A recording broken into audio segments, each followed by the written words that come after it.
जब मैं स्कूल में गई ना, तो मैं पहले एग्जाम में फेल हो गई। हिंदी के अलावा मैं सारे सब्जेक्ट्स में फेल थी। तो जिस लैंग्वेज में मुझे पढ़ाते थे ना, अंग्रेजी, वो मुझे समझ नहीं आती थी। मेरे पापा ने मुझे ऐसा बोला, तुमसे जब पढ़ाई नहीं हो रही है तो घर आ जाओ। ऐसे करते करते ना मैंने इतना तो सीख लिया कि चलो सामने वाला कुछ बोलेगा तो मैं समझ तो जाऊंगी। तो मेरा जो स्कूल था ना, उसमें सारे अच्छे बच्चे थे, 90% प्लस वाले। एंड मैं उनके सामने ना कुछ बोल नहीं पाती थी। मैंने एक दोस्त नहीं बनाई अपने 11th और 12th में। और उसका रीज़न पता है क्या है? कि मैं एग्ज़ाम में तो लिख लेती थी, बट मुंह से एक शब्द नहीं निकलता था अंग्रेजी का। ना मुझे इंग्लिश बोलनी आती है। मैं कोशिश भी करती थी ना कि ये ग्रुप का पार्ट बनूं, तो मैं कुछ बोलती नहीं थी, मैं खड़ी रह जाती थी। एक चीज़ जिसने मुझे हमेशा बहुत ज़्यादा हेल्प करी है, अंग्रेजी में बात करो बिना डरे बिना शर्माए। डाउनलोड जोश टॉक्स इंग्लिश स्पीकिंग ऐप। अगर आप अपनी ज़िंदगी में थक के बैठे हो ना, तो जोश के साथ उठ जाइए, क्योंकि अगला 10 मिनट आपकी ज़िंदगी बदल सकता है। नमस्कार, मेरा नाम है साक्षी दर्पण। मैं 24 साल की हूँ और मैं झारखंड के एक गांव से आती हूँ। और उस गांव का नाम मैं आपको बताती हूँ, विष्णुगढ़। विष्णुगढ़ एक ऐसा जगह है जहाँ पे ना ही रेलवे स्टेशन है, ना ही इंग्लिश मीडियम स्कूल है, और ना ही कोई मॉल, थिएटर, कुछ भी नहीं है। तो जब मैं स्कूल में गई ना, तो मैं पहले एग्जाम में फेल हो गई। हिंदी के अलावा मैं सारे सब्जेक्ट्स में फेल थी। मैं साइंस में फेल थी, मैथ्स में फेल थी, मैं इंग्लिश में फेल थी, और ये जो हमारे ईवीएस और ये जो बाकी सब्जेक्ट्स होते थे, मैं सब में फेल थी। आपको पता है रीज़न? मैं पढ़ने में बहुत अच्छी थी, बट वो जिस लैंग्वेज में मुझे पढ़ाते थे ना, अंग्रेजी, वो मुझे समझ नहीं आती थी।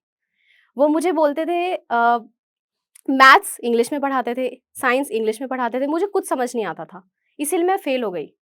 तो मेरे पेरेंट्स ने मुझे बोला, मेरे पापा ने मुझे ऐसा बोला कि तुम्हें हमने बाहर भेज दिया पढ़ने के लिए, अलग से तुम पढ़ रहे हो, घर से दूर रह रहे हो, और मैं बहुत छोटी भी थी, तो तुमसे जब पढ़ाई नहीं हो रही है तो घर आ जाओ। बट मैं उनकी बात नहीं मानी। मैंने बोला कि आप मुझे 2 साल और दो, और मैं कोशिश करूँगी कि मैं अपने मार्क्स वापस से लेकर आऊँ, क्योंकि फेल होना तो बहुत एक्सट्रीम होता है। अगर आप एक मिडिल क्लास फैमिली से हो, आपको पता होगा कि फेल होना कितनी बड़ी बात होती है स्कूल में। तो उन्होंने बोला वापस आ जाओ, बट मैंने बोला कि नहीं, आप मुझे थोड़ा और टाइम दो।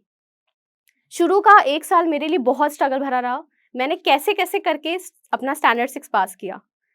अगले 2 साल में मुझे इतना तो समझ में आने लग गया था कि जो टीचर्स बोलते हैं उसका मतलब क्या है। एटलीस्ट मैं फेल नहीं होती थी, मैं 70-80% ले आती थी। तो ये कैसे हुआ?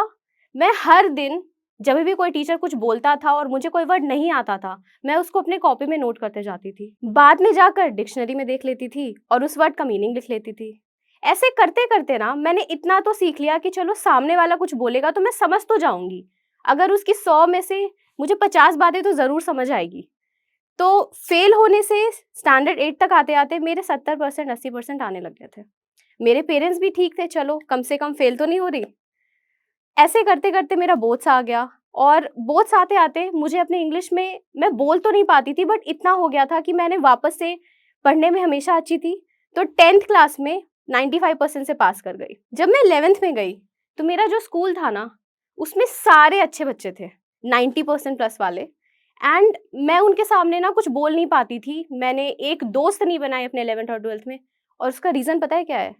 कि मैं एग्ज़ाम में तो लिख लेती थी, बट मुँह से एक शब्द नहीं निकलता था अंग्रेजी का। समझ नहीं आता था कैसे बोलना है, एक लाइन नहीं बोल पाती थी।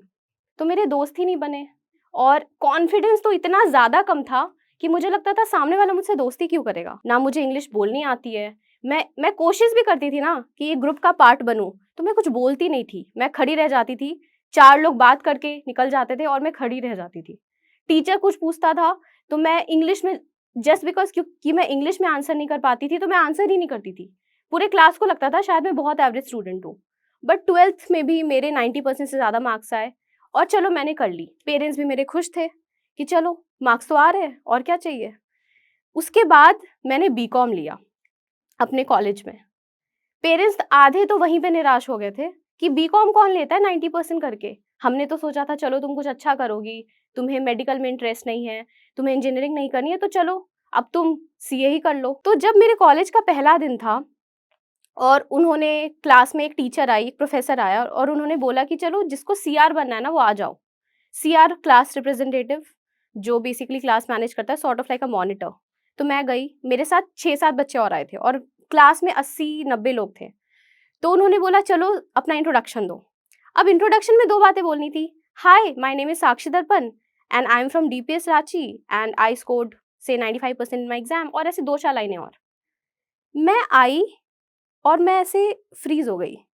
मैं कुछ नहीं बोल पाई और सब मुझे देखते रहे 2 मिनट तक, और मैं अपना नाम तक नहीं बोल पाई, फिर मैं जाके बैठ गई।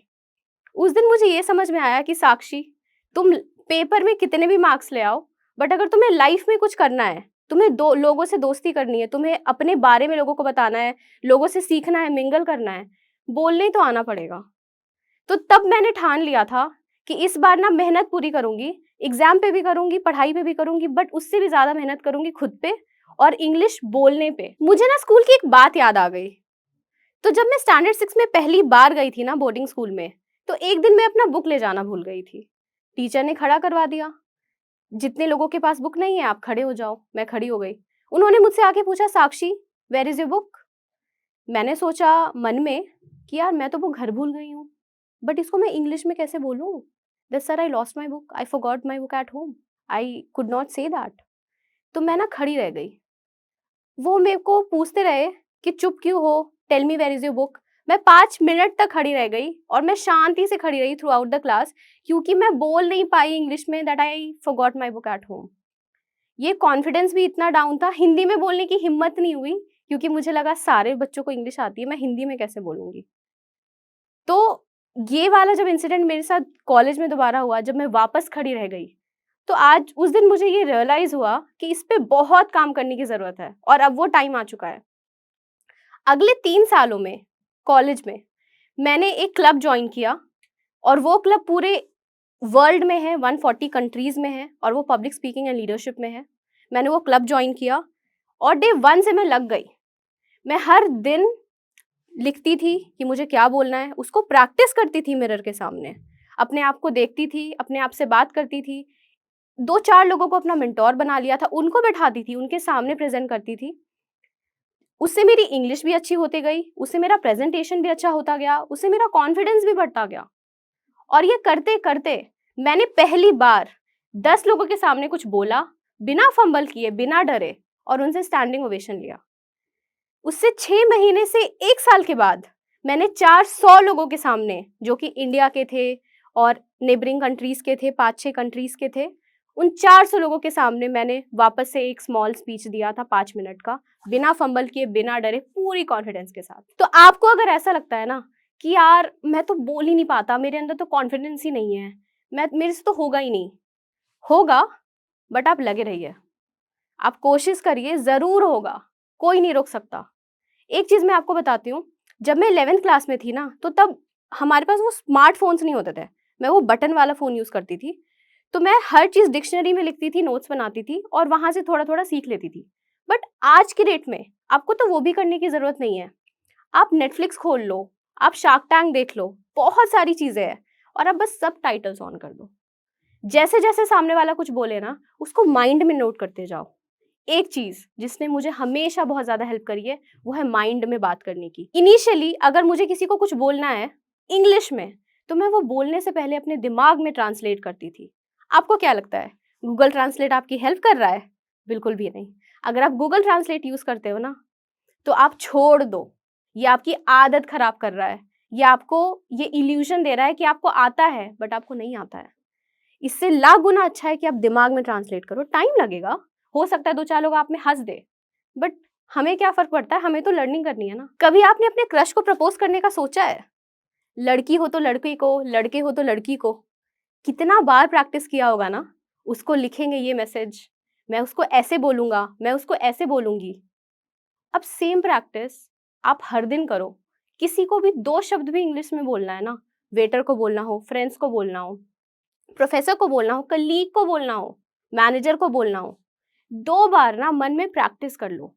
जो चीज आपको लगता है कि यार ये तो मैं हिंदी में बोल सकता हूँ, क्या जरूरत है इंग्लिश में बोलने की, आप उसको 2 मिनट लो, उसको इंग्लिश में अपने मन में ट्रांसलेट करो, और फिर उसको जाके इंग्लिश में बोलो। इनिशियली आप थोड़ा फंबल करोगे, थोड़ा टाइम लोगे, बट आप देखोगे कि इस प्रैक्टिस करने से अगले 6 महीने में आपको बहुत ज़्यादा अंतर फ़ील होगा और 3 साल में तो आप फाड़ दोगे। मैंने 3 साल लिया, बट अगर आप थोड़े ज़्यादा तेज़ हो ना, तो आप 2 साल, 1 साल में बहुत आगे निकल जाओगे।